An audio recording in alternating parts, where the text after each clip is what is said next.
Le feu crépite dans la cheminée. Maman monstre regarde le soleil se lever et les petits monstres terminer de se disputer en dérangeant leur chambre. Elle les regarde en souriant, mettre couette et coussin sans dessus-dessous et se faire une forteresse bien moelleuse. Quand ils ont fini, elle prend une grande respiration. Les monstros s'arrêtent directement et se couchent dans ses bras, bien calés, les yeux grands ouverts et totalement silencieux. Ils attendent que maman monstre raconte son histoire du matin. Alors les tout petits, vous vous souvenez de l'histoire de cousin Califourchu? De comment il est devenu le monstre d'Elisabeth et de son frère? Oh oui, maman. Mais moi, quand je serai grand, je veux être un monstre de placard. Un monstre très très méchant. Un qui fait rien qu'à coincer les doigts des gens passage dans les portes. Moi, je veux pas. Moi, je veux devenir une ogresse et manger tout plein de petits-enfants. Et les ça. C'est très très bon, les ça. Un jour, je vous raconterai peut-être l'histoire d'un bon ami à moi. Tout aussi poilu que vous et qui s'appelait Alf. Lui aussi, il adorait les chats. Surtout en sandwich. Mais non. Aujourd'hui, je vais vous raconter l'histoire de Sigismond le poltron. C'est quoi un poltron, maman? Un poltron, mon chéri, c'est quelqu'un qui n'est pas très courageux, qui a souvent peur et qui parfois pleure tellement il a peur. Mais c'est nul ça, moi je suis super courageux. Et les trouillards, hein, moi, je leur mets mon poing sur le museau. Calme-toi, petit, et écoute. On peut ressembler à un poltron, mais caché tout en dessous de la peur, on peut trouver le courage d'être meilleur. C'était il y a bien longtemps. Le soleil brillait dans le ciel, les oiseaux chantaient. Il y avait un lac, un grand lac. Et tout autour de ce lac, une forêt, avec des immenses arbres. Les branches se balançaient doucement dans le vent. Et tout au loin, là-bas, il y avait une montagne, énorme. Au sommet, ça brillait très fort. Il y avait encore de la neige. Bien cachée dans sa tanière, au cœur de la montagne, une dragonne veille sur ses œufs. Elle est plus grande qu'un camion, recouverte d'écailles vertes avec des reflets d'argent. Ses yeux rouges sont pour le moment fermés. De la fumée sort de ses narines et ses lèvres retroussées montrent des dents blanches et brillantes, pointues comme des poignards. Ses cornes noires montent et descendent lentement au rythme de sa respiration. Ses pattes ont des griffes énormes et coupantes. Ses ailes noires sont repliées, sa queue enroulée autour de son corps. Elle dort. Sous elle, réchauffés par son corps, se trouvent des œufs. Les œufs, jusque-là immobiles, commencent un peu à bouger. Les coquilles se craquellent. Des petites têtes de dragons apparaissent. Un dragonnet doré, un noir, un rouge, un bleu. Ça piaille et ça ouvre grand les yeux sur leur nouvelle vie. Le dernier œuf, un peu plus petit que les autres, reste immobile. Les yeux de la dragonne s'ouvrent en grand.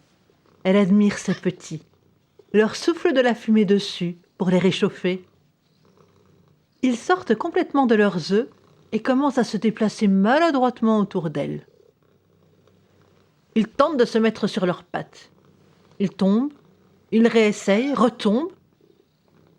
Puis doucement, ils parviennent à rester debout. Ils font quelques pas, d'abord maladroits, puis de plus en plus sûrs. La maman les regarde, fière de ses petits. Elle leur donne à manger, un peu de viande qu'elle a gardée spécialement pour eux. Souffle encore quelques flammes pour être sûr qu'ils aient bien chaud. Repus, ils s'endorment autour d'elle. Elle soupire d'aise et les recouvre de ses ailes. Puis, son regard tombe sur le dernier œuf, toujours immobile, toujours intact. et toujours plus petit que les autres. Il est recouvert d'écailles ternes, pâles comme la lune, alors que tous les autres étaient brillants, comme des petits soleils. La dragonne le regarde et souffle doucement son feu sur l'œuf. Longtemps. Elle le regarde. Rien. Avec toute la patience et l'espoir d'une maman, elle continue. Et sous ces flammes, un petit bruit. Une fêlure. Et l'œuf se craquelle. Un tout petit dragon sort de cet œuf. Si ses frères et sœurs font déjà la taille d'un gros chat, lui, il ressemble plutôt à un chaton. Ses frères ont des écailles brillantes, solides, qui leur recouvrent tout le corps. Lui, il a quelques écailles seulement, et quelque chose d'autre. Il ressemble à des poils, des plumes, pas quelque chose digne d'un vrai dragon en tout cas. Et dans sa bouche, aucune trace des dents tranchantes de ses sœurs. Et puis surtout, contrairement au reste de sa fratrie qui aura ses ailes plus tard en grandissant, après quelques mues, lui, il a 2 toutes petites ailes, toutes ridicules derrière lui. Des ailes qui ne pourront jamais le porter. Et il est tout vert. Mais pas du beau vert émeraude de sa sœur, non. Plus un vert clair, comme de l'herbe en plein été. Et il a des touffes de poils jaunes qui sortent de ses oreilles et sur sa queue. Il sort de son œuf en reniflant avec curiosité autour de lui. Il s'éloigne un peu et dès qu'il voit ses frères et sœurs, il retourne se cacher en courant derrière la patte de sa maman. Le temps passe. Le petit dragonnet a un nom, Sigismond. Et si sa maman l'aime beaucoup et lui pardonne tout, son papa, lui, il trouve que c'est un poltron. Un dragonnet qui a peur de tout, même de son ombre. Alors Sigismond, il a aussi peur de son papa, de sa grosse voix, des grondements qui sortent de sa bouche quand il n'est pas content. Pourtant, il essaye de faire de son mieux. Il s'entraîne à gronder comme ses frères et sœurs, mais on dirait plus une petite souris qui cuine qu'un dragon menaçant. Il court derrière les rats, mais il est tellement maladroit qu'il les rate à chaque fois. S'en mêle les pattes, glisse et tombe, le museau dans la poussière. Et le pire, c'est que dès que les rats sont en sécurité dans leur trou, les bestioles rigolent du pauvre dragon. Et c'est comme ça tous les jours. Le dragonnet a beau essayer de faire de son mieux, il reste maladroit et peureux. Un jour, le père appelle Sigismond. Il regarde le petit dragon tremblotant de bas en haut. Mon fils, il va falloir que tu partes, que tu parcours le monde et que tu deviennes un dragon courageux et fort. Mais je veux pas y aller, moi. J'ai peur, et puis comment je vais faire tout seul? Non, je veux rester avec vous. Non. Si tu restes, tu ne deviendras jamais fort. Et tu n'apprendras rien. Va, trouve-toi des amis pour t'aider, et ne reviens que quand tu seras un vrai dragon. Oh non, s'il te plaît, papa, je veux rester. Non.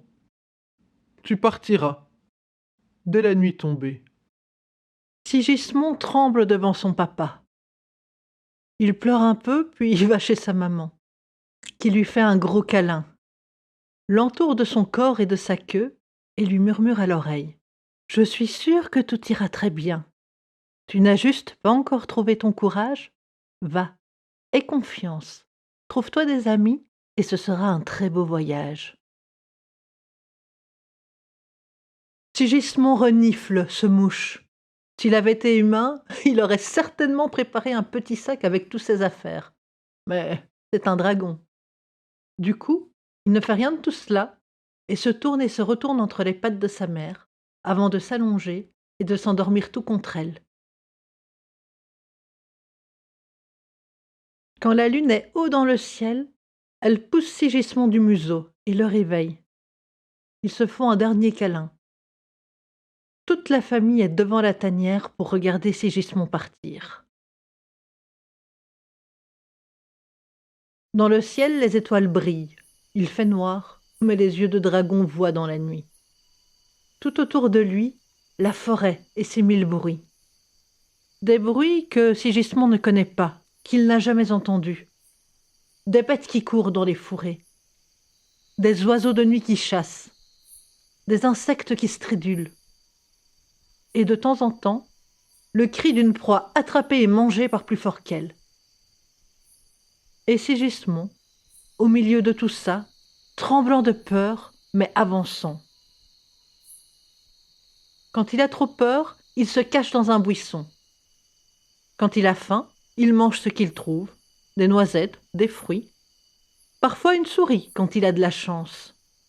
Et il marche, dort dans les fourrés, boit dans les ruisseaux. Au bout de quelque temps, il croise un grand corbeau. Un corbeau aux plumes noires comme la nuit, aux ailes immenses, un bec crochu et des petits yeux noirs brillants d'intelligence. Croix, mais qu'avons-nous donc là? Mais oui, on dirait bien un bébé dragon. Croix. Mais un dragon sans écailles alors, et pas bien méchant. Peut-être que si je le mange... Je m'appelle Sigismond et je suis pas un bébé. Va-t'en, mais sans va-t'en, c'est moi qui vais te manger. Mais c'est qu'il a l'air bien sauvage, ce petit. Il me ferait presque peur. Non mais va-t'en, j'ai pas peur de toi, va-t'en. Qu'est-ce qu'il est bruyant, ce petit-là. D'accord, c'est bon, arrête de pleurer, je ne vais pas te manger. Je m'appelle Carasso, mais tu peux m'appeler Cara. Maintenant, dis-moi ce qui t'amène par ici. Tu as l'air bien loin de chez toi et complètement perdu.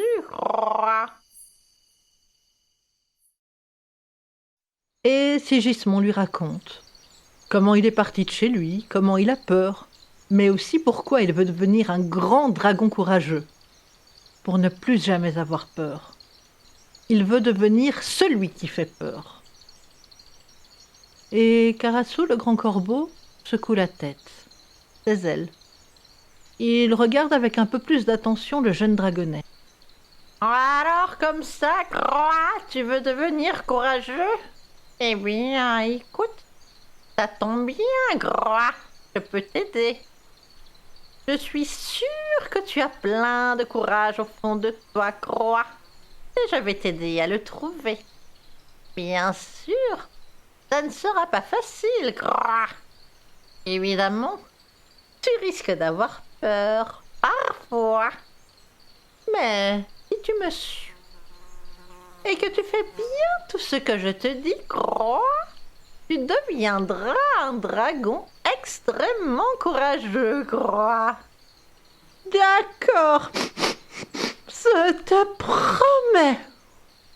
Et Carasso lui apprend d'abord à faire les gros yeux. Et ça, c'est pas facile, parce que Sigismond, il a pas du tout une tête qui fait peur. On a plus envie de lui faire des gros câlins que de crier. Mais il s'entraîne à froncer les sourcils, à plisser les yeux. Au début, Carasso rigole beaucoup.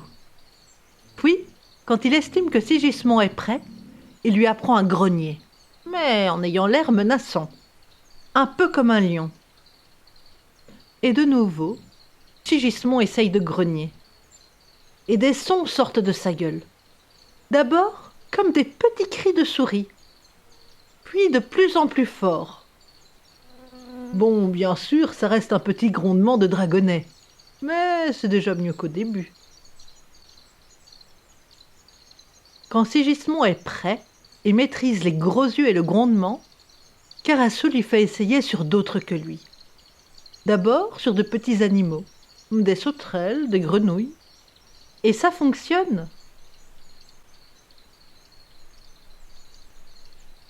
Ce jour-là, Sigismond s'approche tout doucement en rampant dans l'herbe.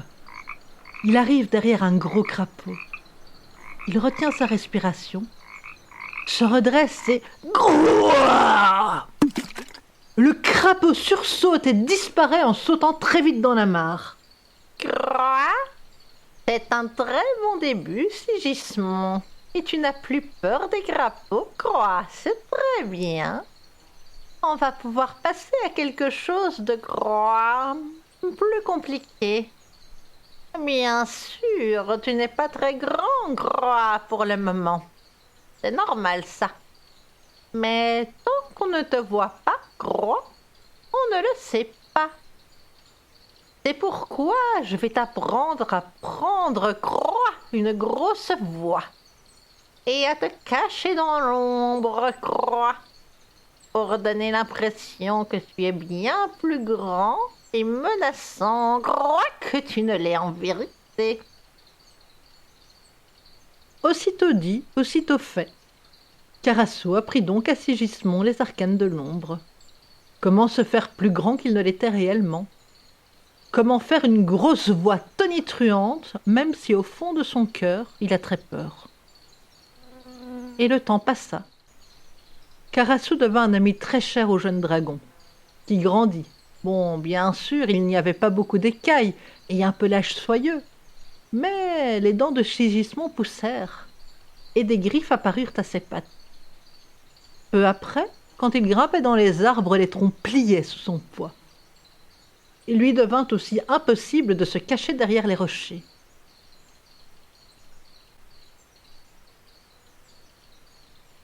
Les années avaient passé, et Sigismond était devenu un dragon adulte. Bon, il n'était pas grand comme un camion, hein, il avait plutôt la taille d'un éléphant. Mais il était courageux et très intelligent. On venait le voir de très loin pour avoir ses conseils. Les animaux et les autres créatures de la forêt, en échange de ses sages paroles, lui apportaient des nouvelles des quatre coins du monde. C'est comme ça qu'il apprit que le lac, la montagne et toute sa famille étaient en danger. Les hommes étaient arrivés jusqu'à ce paradis perdu, s'y étaient installés, et ils comptaient bien détruire les dragons qui décimaient leurs troupeaux. Alors vite, Sigismond et Carasso se mettent en route. Bien sûr, avec ses toutes petites ailes, Sigismond ne sait pas voler. Mais Carasso le corbeau, lui, il sait. Il faut faire vite. Alors le dragon se fabrique une sorte de planche à roulettes. Et vite, vite, vite, il part vers la vallée qu'il a vue naître. Le corbeau sera ses yeux, là-haut dans le ciel pendant tout le voyage. Il court, il roule sans s'arrêter pendant des jours et des nuits. Arrive enfin chez sa famille.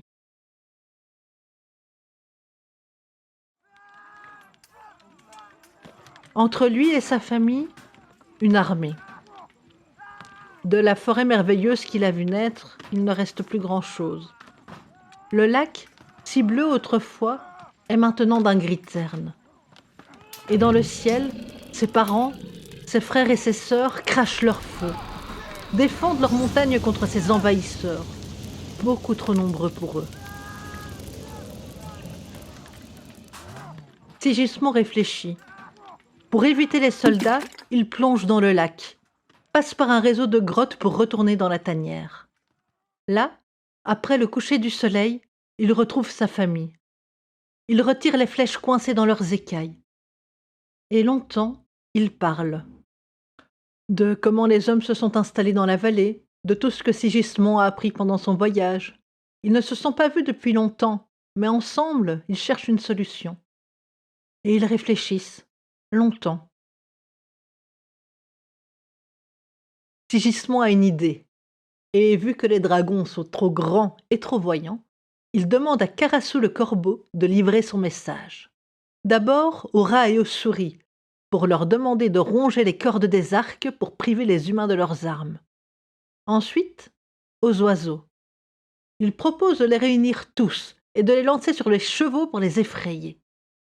Le corbeau ricane et propose de crever au passage les yeux des hommes. Et surtout, à tous les animaux qu'il croisera, il devra leur demander de faire un maximum de bruit.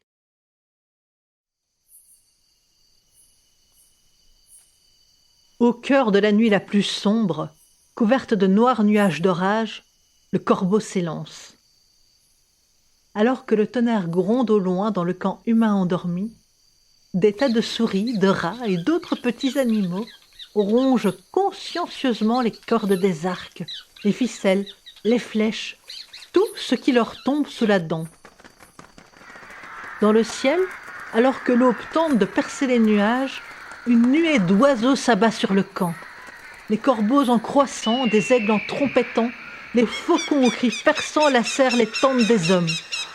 Et toujours plus nombreux, ils s'attaquent à tous ceux qui sont sur le camp, à coups de griffes, de becs. Leurs ailes battent à toute vitesse. Bien sûr, les hommes tentent de prendre leurs armes, mais elles ont été rongées. Alors, juste avant la charge des sangliers, ils partent en courant, hurlant dans tous les sens, pendant que les dragons brûlent les derniers vestiges de leur camp. Ça a fait un beau feu de joie. Le temps a passé. Les hommes ne sont plus jamais revenus et sont devenus une légende dans ce coin du monde. Par contre, si tout le monde se souvient de Sigismond, des centaines d'années après toute cette histoire, et qu'on vient encore le voir pour lui poser des questions, personne ne se souvient qu'au début, c'était un vrai poltron.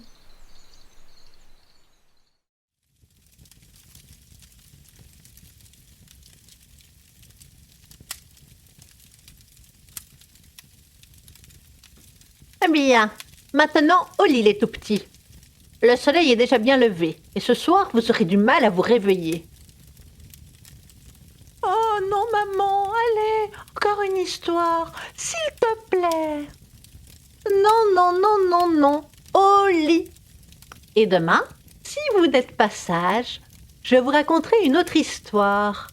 Mais pourquoi pas une histoire qui fait peur?